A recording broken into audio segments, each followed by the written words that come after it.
안녕하세요. 류용수 검사입니다. 상속 때문에 개인회생이 기각되는 경우에 대해서 간단히 살펴보도록 할게요. 실제 얼마 전에 제가 의뢰받고 진행한 사건인데요. 일단 개인회생을 진행하려면 첫 번째 요건이 재산보다는 당연히 빚이 많아야 됩니다. 이분도 재산보다는 빚이 많았어요.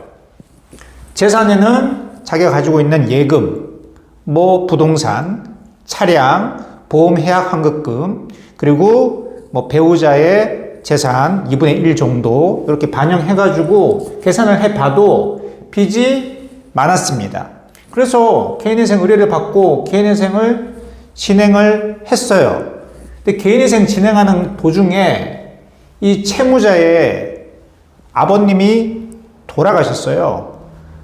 아버님이 돌아가시면서 상속이 발생한 거죠. 아버지 이름으로 부동산이 하나 있었습니다.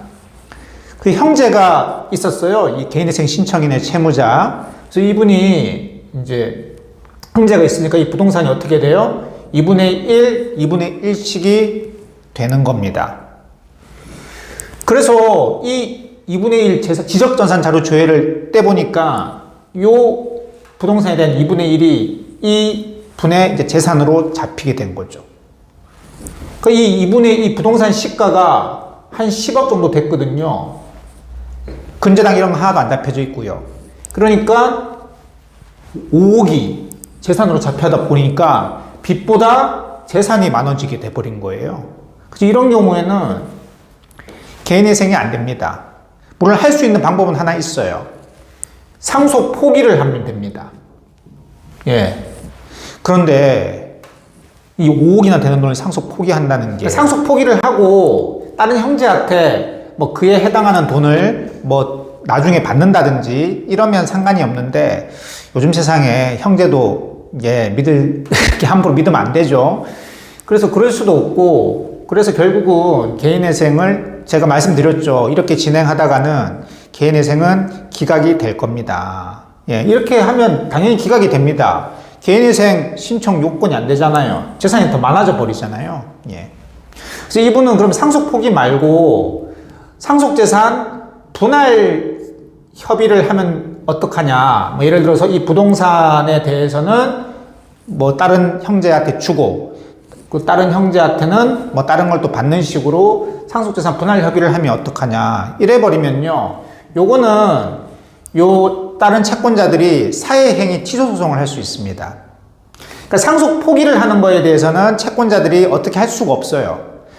하지만 법이 인정하고 있는 거기 때문에 억울하더라도 어쩔 수 없죠. 하지만 분할 협의를 하는 경우에는 너 우리한테 돈 갚지 왜 네 재산 전부 다 다른 형제한테 다 줘? 이런 식으로 해서 사회행위 취소소송을 걸어서 다시 돌릴 수 있습니다. 그래서 재산 분할 협의로는 안 돼요. 무조건 상속 포기를 하셔야 되는데 상속 포기를 하면 이 5억을 포기해야 되는 거죠. 그러면 5억 벌었으니까 그 5억으로 빚 갚으면 되지 뭘 고민하냐라고 하는데 여러분들 이 아파트 2분의 1 지분만 가지고 있잖아요. 이게 매매가 되나요? 그러니까 다른 형제랑 합의가 돼가지고 이 부동산을 매각을 해서 그 돈으로 빚을 갚으면 되는데 다른 형제가 협조를 안 해줘요. 그럼 이 지분 2분의 1을 살 사람이 있습니까? 그러니까 이분은 그냥 명목상 재산만 있는 거지 실제 내가 함부로 처분할 수 있는 재산이 아닌 거죠. 그러니까 가용할 수 있는 재산이 아닌 거예요. 그러니까 이 돈이 또 안 생기고 돈이 있으면 빚이라도 갚겠는데 근데 또 재산으로 잡히니까 개인회생도 안 되고 이 딜레마였던 거죠. 물론 상속 포기를 하면 할 수 있지만 또 그러기에는 너무 큰 돈이죠. 아무튼 이렇게 고민하시다가 결국은 진행 안 했고요. 그러셨는데 여러분들 이런 사태가 발생할 수도 있습니다. 개인회생 개시 결정이 나거나 인가 결정이 난 후에 이렇게 상속받은 재산은 법원이 별로 알 길이 없기 때문에 크게 상관없는데 이렇게 개시 결정 전에 이렇게 재산이 상속이 발생하면 재산으로 잡혀요. 그래서 이런 경우에는 이런 딜레마에 빠질 수가 있습니다. 내가 외동이다. 이 부동산 내 거다. 그러면 뭐 상관이 없죠. 10억 부동산 받아가지고, 예, 그건 뭐 대출 받아서 빚을 갚든지 하면 되는데, 이렇게 지분으로 받는 경우에는 바로 매도도 안 되고, 돈이 생기는 것도 아니고, 또 상속 포기하기에는 또 아깝고, 개인회생은 또 안 되고, 개인회생 하는 이유가 매달 내는 원리금을 못 내서 하는 건데 그것도 못 내잖아요. 이 지분 받는다고 해서. 이번 시간에는 상속 때문에 개인회생이 안 되는 경우에 대해서 살펴봤습니다. 지금까지 류홍석 법무사였습니다. 감사합니다.